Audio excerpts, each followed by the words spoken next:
All right, everybody. Welcome to the Fellowship of the Fortified Tower. I'm Vinny Rounds, your host. We got a lot of information to go over in a short time, so let's get right at it. There's a lot of things coming to a head. This is a very, very dangerous time. There's the Ukraine thing going on here, but there's also some other things in the geological realm that are going on, and some prophecies that deal with that, and they're related to some of the things that Chuck Youngbrand had spoken about, and Dimitri Duduman and his son, and others, many others.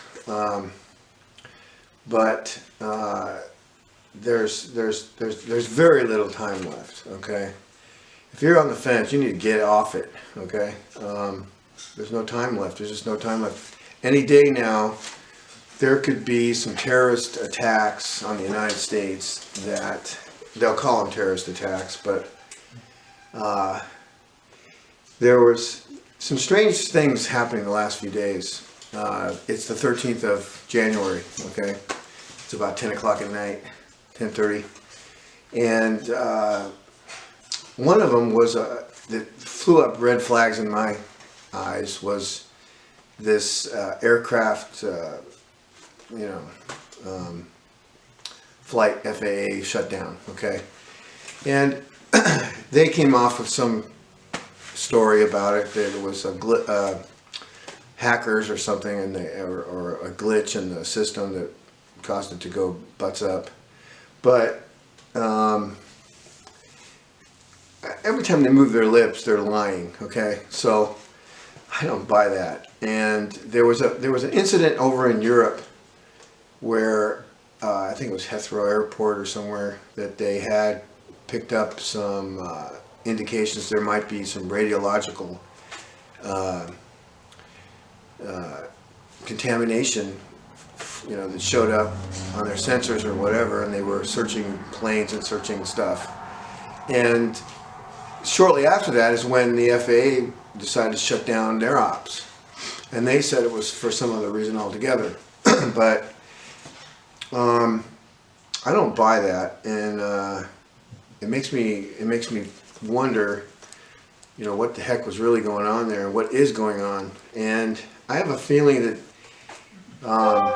they may have gotten wind of some op that was going on, and they decided to check out some evidence of any this kind of thing going on with the radiological items. And just shut everything down and take a look and do some inspections and check things out, and there may have been something that just slid underneath the radar that got in. And I know from some prophecies, and I also just have this gut feeling that there's going to be a lot of havoc very soon in several different cities all at one time. And one of the things that that I remembered about reading a long time ago was from Dimitri Duduman's son, Michael Bodia, who was given a vision, and he saw suitcase nukes being deployed throughout several cities in the United States and going off. And shortly after that, there was all kinds of chaos and rioting and just utter mayhem going on.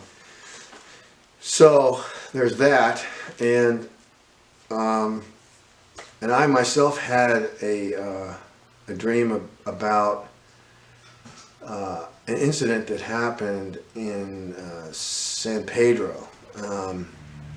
That was what I got out of it. They were looking for a bomb. They were looking for a possible bomb, and it was on the news, and they were frantically searching for it. And then suddenly the power just went out, and I woke up. But to make a long story short, so I know that there is some kind of an attack that's planned.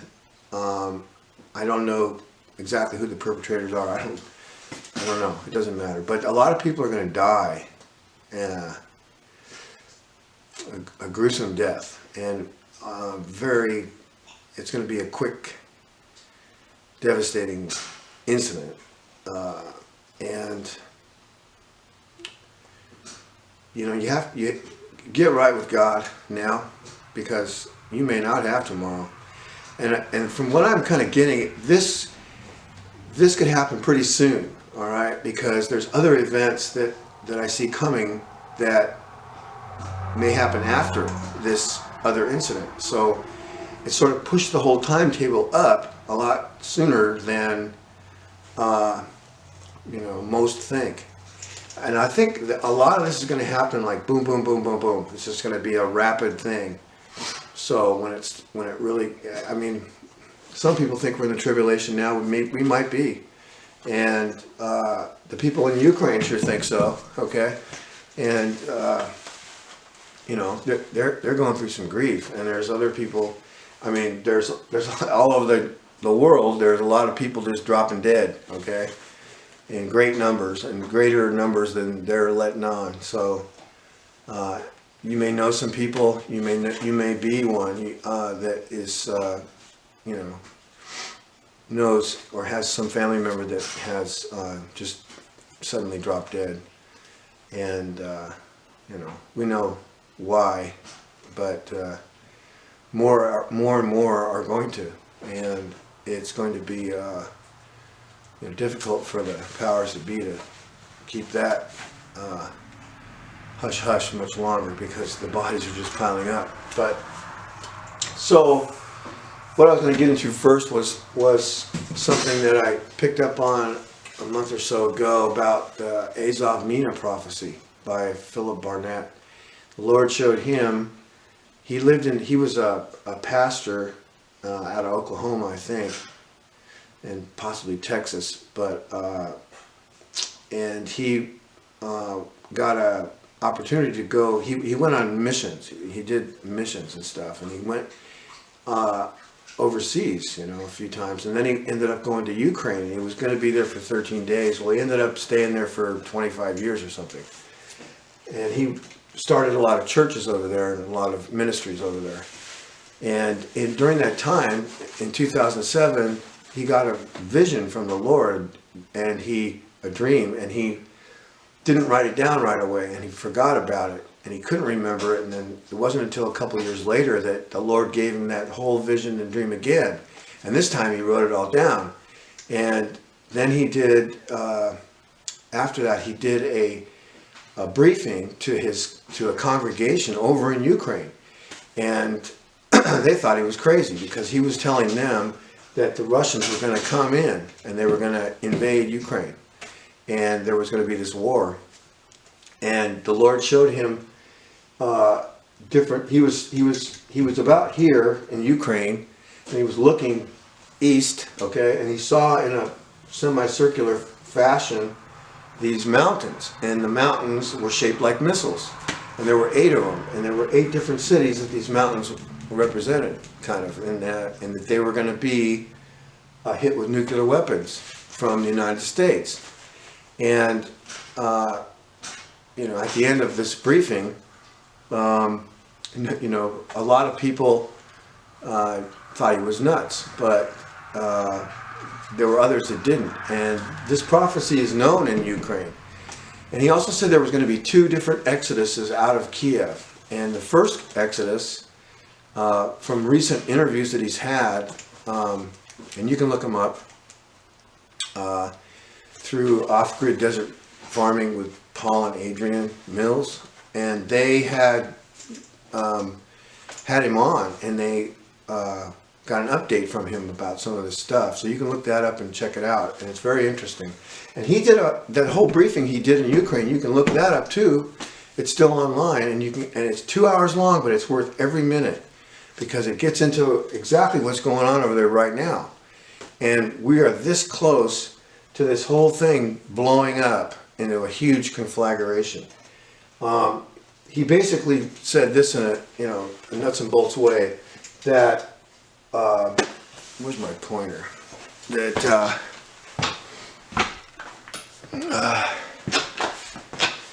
okay, he said that Russia was going to come in and they were going to occupy the area from the Dnieper River east.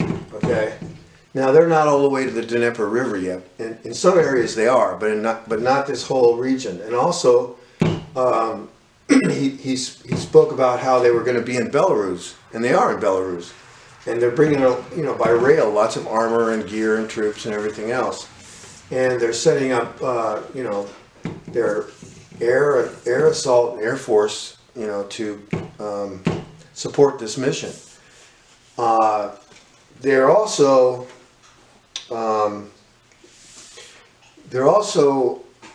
doing a kind of a co-mission thing with China and towards Taiwan. They're involved in the Taiwan scenario somehow. So that is going on as well. And I get the gist that that's probably about to kick off, all right? Because it's going to take some of the heat off of Russia by doing so. And NATO is, pumping weapons and all this other stuff going on.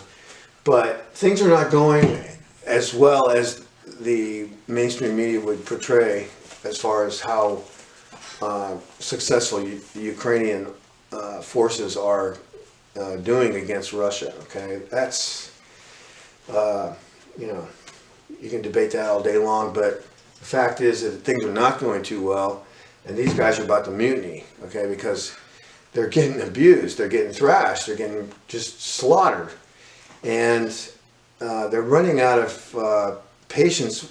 See, they're being used by NATO and the United States to be some sort of a meat grinder to grind up the Russians, okay? And there's also the fact that this is a breadbasket for Europe, and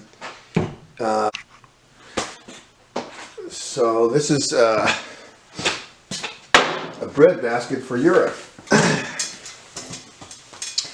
and they want to control that. They can, and when they get hit, okay, according to what Philip was shown, they're going to head south. They may head west also, okay, and they're not going to just take this. When they get hit, okay, not only is Ukraine going to get hit, but Belarus is going to get hit. This whole area that I've shown in red here is an area that was shown on Philip's map, and I copied it and wrote it and laminated it up here as close to what he had as I could. And it shows the area that's devastated by the nuclear weapons, okay? So not only is Ukraine going to get nailed, but a large portion of Russia is also going to get hit. And some of these areas, no doubt, have lots of support industries that support the war effort towards Ukraine. And so there's reasons why they've targeted these areas. I mean, Moscow is right here, and everything in this region is going to be hit, okay?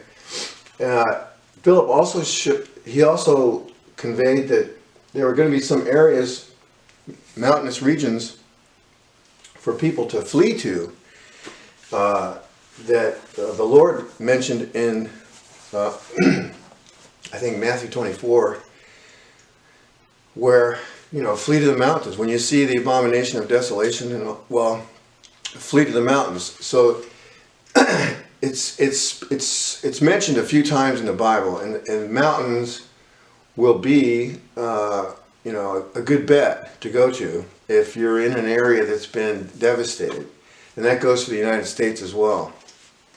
The terrain is not as easily suitable for combat ops, and there's a lot of places in the terrain, for people to take refuge in and hide out and seek cover and wait it out. But he also spoke about some areas in Europe here, in the Alps and other places. In Russia, there's some mountains right here, the Urals, that the Russians are going to go up. The Russians have a lot of gear and hardware stashed up in these mountains. They have, I read somewhere where the Russians have like 3 times as much gear as we do. And the Chinese have like 7 times as much gear. Now I'm talking about naval gear as well as infantry type gear, ground ops and air ops. So they've got it stashed. They've got them, in caves or in underground bunkers, and they've been slowly building these things up over time, and they're going to pull a lot of these things out of mothballs or whatever and use them later for other operations that they have planned. In some of my earlier briefings, where I explained how the Russians and the Chinese and their allies have been planning this attack upon the United States for a long time. But it was not only the United States. There's some other areas of the world that they would like to get control over. And they've been working together for many years, and wearing the United States down, getting it, getting control over certain aspects of the United States and Europe and elsewhere, getting certain key positions under their influence. So, and they've been doing a pretty darn good job of it. You can see what's happening. So, within our own government, and anyhow, so there's going to be areas where the Russians are going to flee to, also some mountainous regions, and there's going to be some areas in Ukraine where the Ukrainians will be able to go up into these mountains right here and find refuge as well, and flee also into some other countries. But one thing Philip said was that they're going to roll through Europe, and they're going to roll through Germany like they weren't even there. And I think that their ultimate goal is going to be go all the way to France, and some of their allies will probably be used to occupy certain areas of Europe while they're doing other things too. So it's not looking too good for Britain either. I don't know how. He didn't get into really too much about if there were going to be any nuclear weapons used in this area, but I imagine that there will be certain bases, certain key industrial sites, and it's going to be a very, very difficult time for the European people, for the whole world really. But they're not going to just sit back and take this hit, okay? The Russians will absorb it, and they will weather it, and they will ramp up their invasion force to and build them up and send them overseas to the United States. And that will be probably a month or two after they hit the United States with a nuclear strike. And they're going to do this in conjunction with the Chinese and the North Koreans and some other allies of theirs. And it's going to be basically what was described in Jeremiah 50 and 51. And I mean, that's what's been going on. And in Revelation, in the book of Revelation, where it talks about Babylon. So it's going to happen very quickly. I mean, this whole attack scenario, from what I could get from what Dimitri saw and Henry Groover and Chuck Youngbrandt and others, that the attack upon the United States is pretty much a surprise. Okay, we're just caught with our pants down, and it happens really quick. So it'll be like, things may be dire, but they'll be really dire when that happens. And that's why, there's so much going on right now. It's coming to a head. Okay, not only is this going on, but like I mentioned earlier about the geological thing, and what's you've got. Okay, there are a few prophecies about this earthquake that's going to hit California. Okay, that go way back. I mean, some of these go back to before the 1800s, but one was recorded by a 17-year-old man, who fell off a horse, and his name was Joe Brandt, and he had these terrible headaches, and he was in a hospital afterwards, and he started receiving these visions, and he recorded it all, and you can look that up too, and just look up Joe Brandt, California earthquake, and he saw a lot of California. He saw this gigantic earthquake, and he was in Hollywood, and he saw buildings, screaming for a while, and then finally falling down, and he saw the streets just turning into mush and liquefaction and all this stuff, and then he saw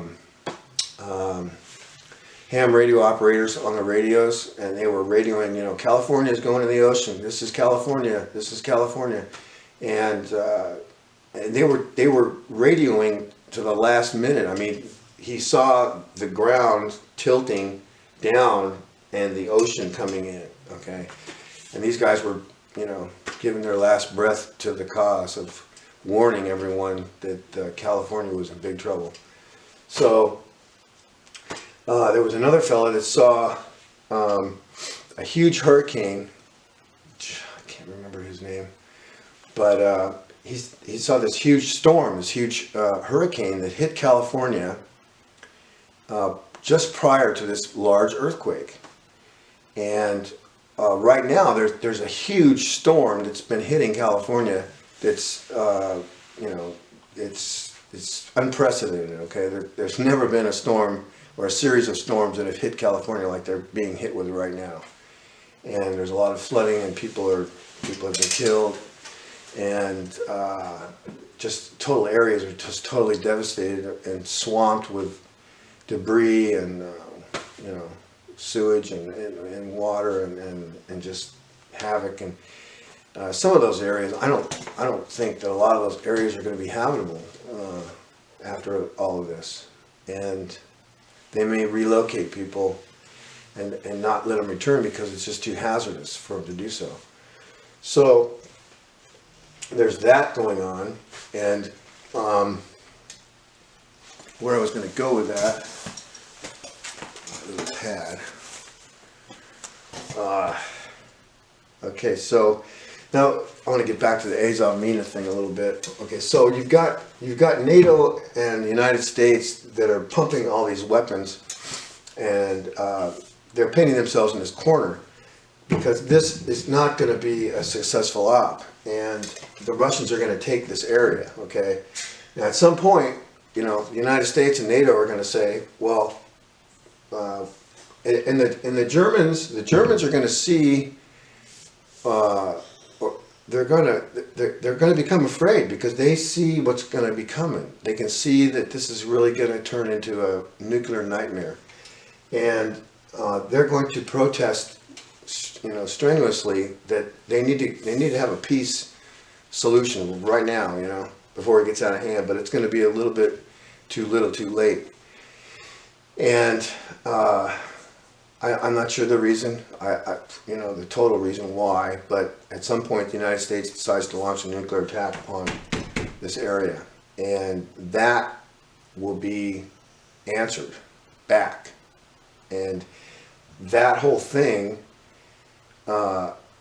is probably going to be after another earthquake that hits in the Midwest, in the Chicago area, and then so in the Chicago area, there's going to be this large quake that is going to shove the Great Lakes north, and then all that water then the ground's going to tilt back up, and it's going to just push all that water back down south, and this big rift is going to open up and divide the United States. And part of that, the reason why that happens, as far as God's concerned, is because the United States somehow was involved in dividing up Israel and giving a portion of Israel to the Palestinians or some group of some Arab coalition or whatever, and part of Jerusalem under their purview. And so, that's touching the apple of God's eye, and that's a big no-no. But they're going to probably come off that it was this huge, successful gesture toward peace, but they're going about it the wrong way. So I would imagine, shortly after that agreement is put down on paper is when this earthquake hits.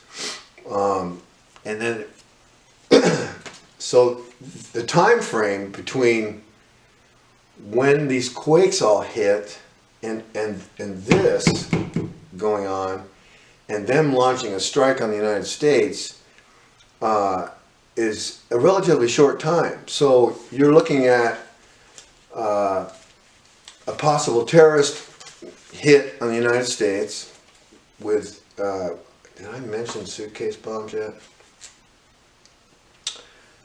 I don't know if I did or not, but I was gonna mention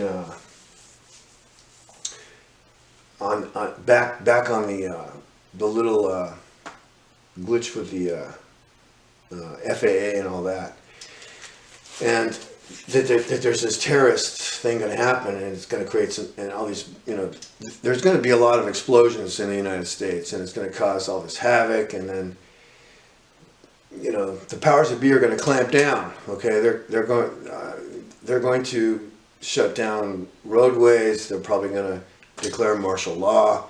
There's going to be looting and riots and all this stuff going on, and they're going to get so draconian that, from what Dimitri saw, that a group of people from the middle of the country are going to resist any edicts that come down from the government, and they're going to actually fight against the government. And all this going on all at the same time, all this is going on. So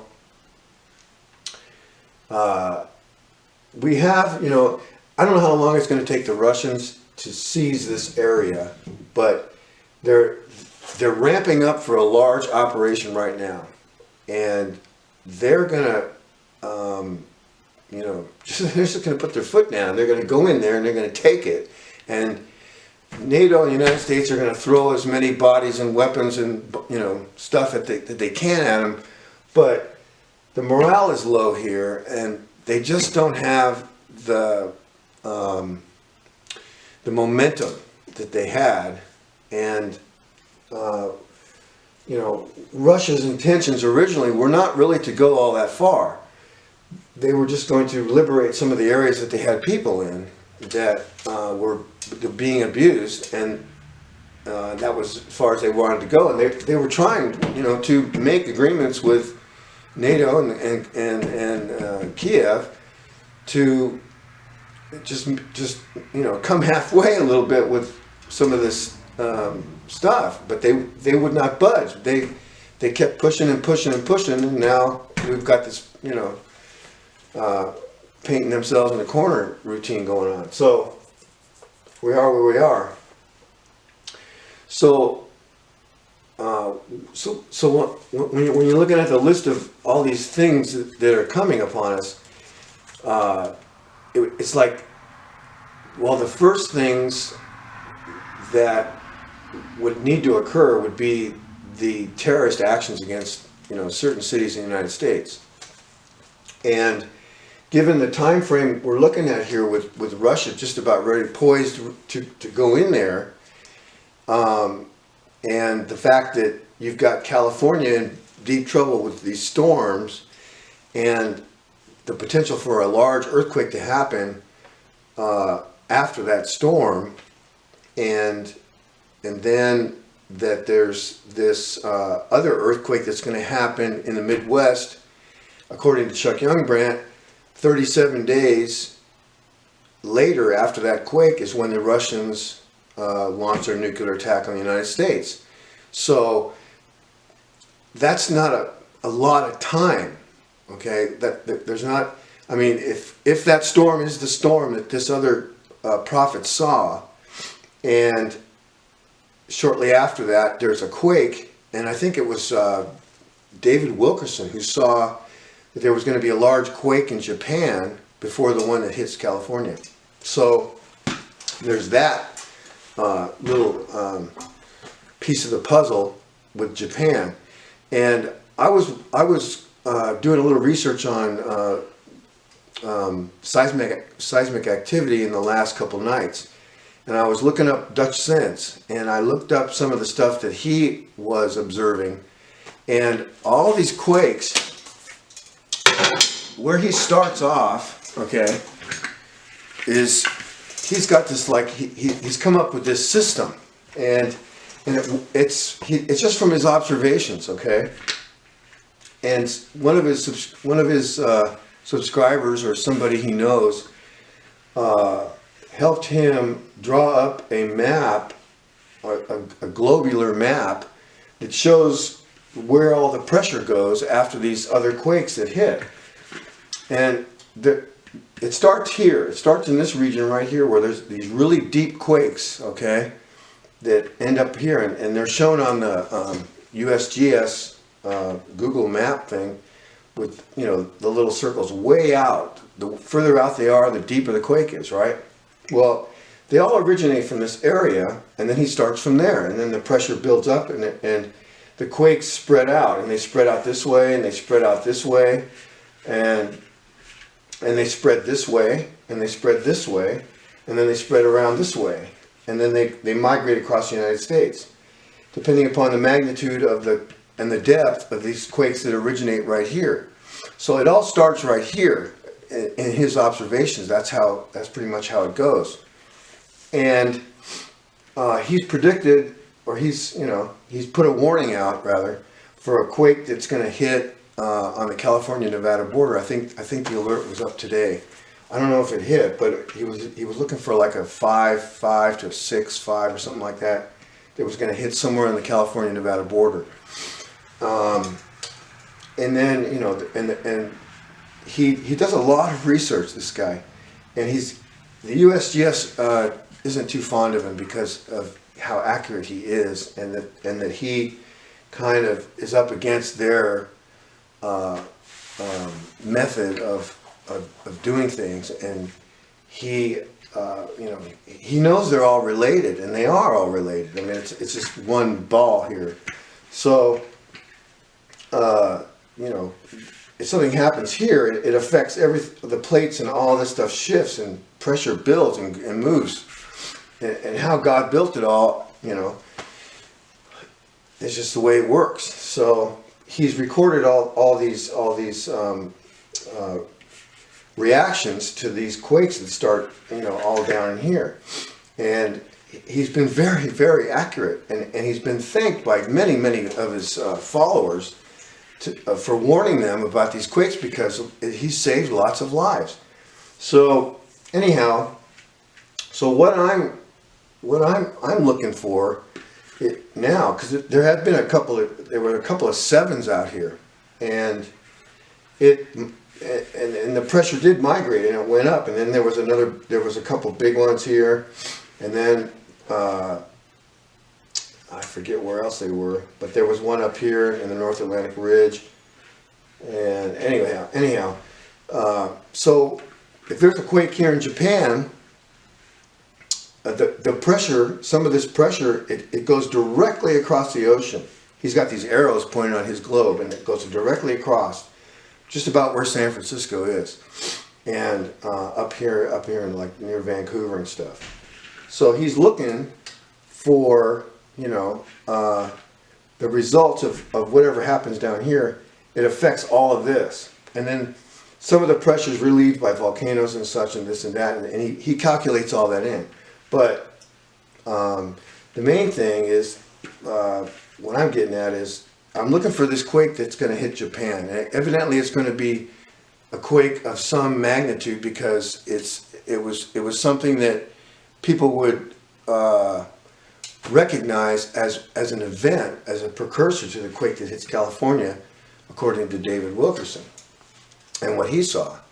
So others have seen that there might be like a 5, somewhere in the 5 range, and then a 7, and then after the 7, another the really big one hits. So that would be something to look for too. But once this storm passes, okay, the clock is ticking, all right, and it may not be long until what Joe Brandt saw was early spring. He felt it was early spring when this huge quake hit. So it's January 13th, early spring, you know, late February, March, something like that. And that would all kind of dovetail all these other events that are going on. And you know, we're very close. We're just right at the door here. Is the bottom line I was getting at. And you know, the Russians have these. Okay, this is a Bory class, state-of-the-art platform for launching nuclear weapons. That's all it's for, and it carries, I think, 16 missiles. Okay, and each one of these missiles could have 10 warheads on top of that missile, of different, you know, various yields depending upon the target that they're wanting to hit. And all the missiles are stacked back here. So these have 16 missiles, okay, with 10, possibly 10 warheads apiece on them. All right, that's 160 warheads on one boat. Now the Russians have, the last I heard, they had about 5 of these. Okay, they may have more. You know, they may have snuck a few out there. Now these are parked. Okay, there was one a few months back in February-ish, somewhere in there, where one of these popped up in the Atlantic right off the coast. Okay, and it was like they were just saying hi, we're here, and they went back down and disappeared, and nobody knew they were there, and nobody knew where they went. And you know, we have anti-submarine warfare guys. It's what they do is they hunt these. And years ago, they used to keep pretty good tabs on them, and they were noisier back then. Though the boats were, you know, an older version of this, Yankees and Deltas, but this is state of the art. Okay, and you know, they can park one. They can park, you know, a couple of these off our coast, on the East Coast, and a few, you know, off the West Coast, and maybe a couple in the Gulf of Mexico. And it's a really bad day when these things go into their operations. And from what Henry Gruver saw, there were a lot of these parked, you know, out there, and they just, you know, launched their missiles and devastated the country, and it was over. You know, it was over within with minutes. I heard someone say I mean, from launch to impact is minutes, just minutes. And especially if they're really close to the beach, you know, just sitting there parked and they surface and launch, or they don't even have to surface, they just sit there and launch. And you know, from what they saw, it was very quick, and it was over. And that's just how it's described in the book of Revelation. In 1 hour, you know, such great riches is no more. That's it. It's over. And you know, I was in the Navy, okay, and I used to hunt those. I was part of a unit that used to do that, and but this was years ago. This was many years ago, and we were really good at it. But you know, I don't know the state of the ASW as it is right now, and it costs a lot of money to keep a operation like that 24/7, 365 days a year, and it's a lot of fuel, a lot of aircraft, a lot of sonobuoys that, you know, you drop in the water and they ping and they detect the boats and zero in on them and all that. And you know, I'd like to think that they're on top of it. But even if they were,